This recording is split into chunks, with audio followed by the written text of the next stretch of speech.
Hey everybody, welcome to GameGorgon. My name is Krug. I'm Indigo. And today we're here to talk to you about the unfortunate closure of MXM. It stands for Master vs. Master. Or Mary versus Mary. That's not what it stands for. But the game came out in June of this year and has already been announced to be closed, and the servers were going to finally close on January 31st. MXM was a really unique entry into the MOBA market.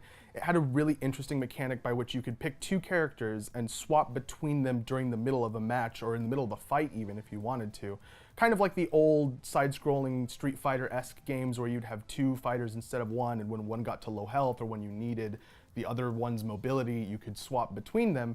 This game had that, but with the MOBA gameplay style, the MOBA goals, which like the made top-down camera. Yeah, right? like the top-down camera and like the skill shot abilities and the not having only one plane to move on sort of thing. It was really interesting. It was really fun. I will admit I didn't play it as much as I would have liked, and I probably would have played it more if I had known that it was in this kind of hot water. I mean, I played it during the beta and I enjoyed it during the beta. What I really liked about it was the fact is there was a ton of different combinations that you could do with the two different characters you would choose from. Because it wasn't just like, oh, well, this is character A and character B, just go out and use them.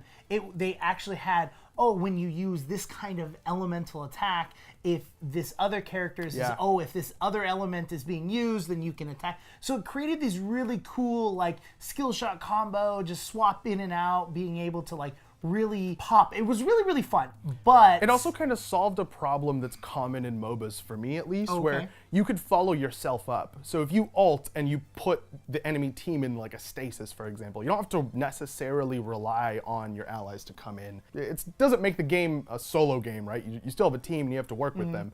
It just allows you to be a little bit more independent from what I was experiencing.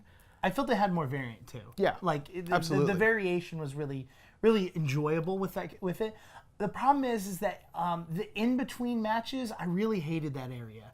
Like it was this area where it was just kind of like this metal platform area that you could walk around and everyone was the stupid little hub city that was there for no readily apparent reason. It was literally just filled with people spamming emotes that were loud. and music. Yeah, because that was such stupidity. Pay coins to play music. Oh god, it killed me on the inside. That's honestly the reason why I didn't go from beta to actual release. Is because because of the music? No, really, it was. Oh really? It was that middle zone, like that just like platform lobby area.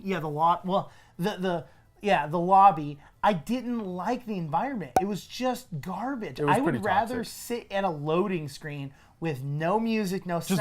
Just a black screen of nothingness, and I just have to assume that it didn't crash. Yeah. That would have been better. I hated that zone so much, and I was like, oh, the gameplay is really fun. I liked the fact that there were also dungeons and all of that.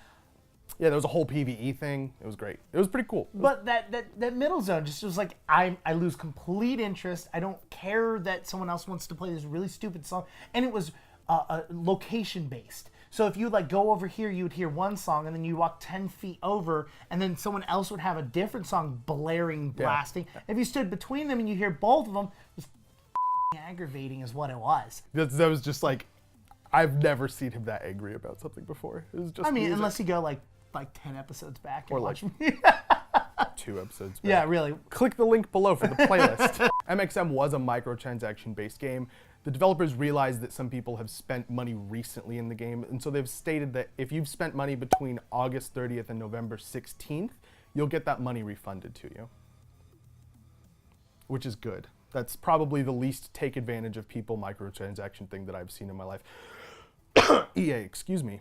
Sorry. Yeah, I mean, that's kind of a commonplace for most games that are closing. They'll stop the in-game currency. Yeah. They'll also usually give refunds for a section of gameplay beforehand. I mean, I super understand them not refunding everything, right? Like that doesn't really make sense. Yeah, they're like, oh, well, I bought the game, June. Yeah. And I've been playing it since June. Yeah. I don't think you should get a refund. Right. But they did do something really cool, which I really liked, is they actually ended up giving anyone that has purchased the game, they're giving them 500,000 X coin, which is their form of in-game currency, so that you can actually unlock 100% of the game content. Right. They've also unlocked all gameplay modes, so it's no longer going to be in a rotation. All gameplay modes, if you want to play a specific match, specific style, you can go do that right now. Yeah. You've got all of the content unlocked until the servers close, which I think is a really fun way of everyone that's... It's like a last hurrah. Yeah, like, look, we like this game. We know you like this game. Here, just, binge it for a minute, and then we're going to shut it down.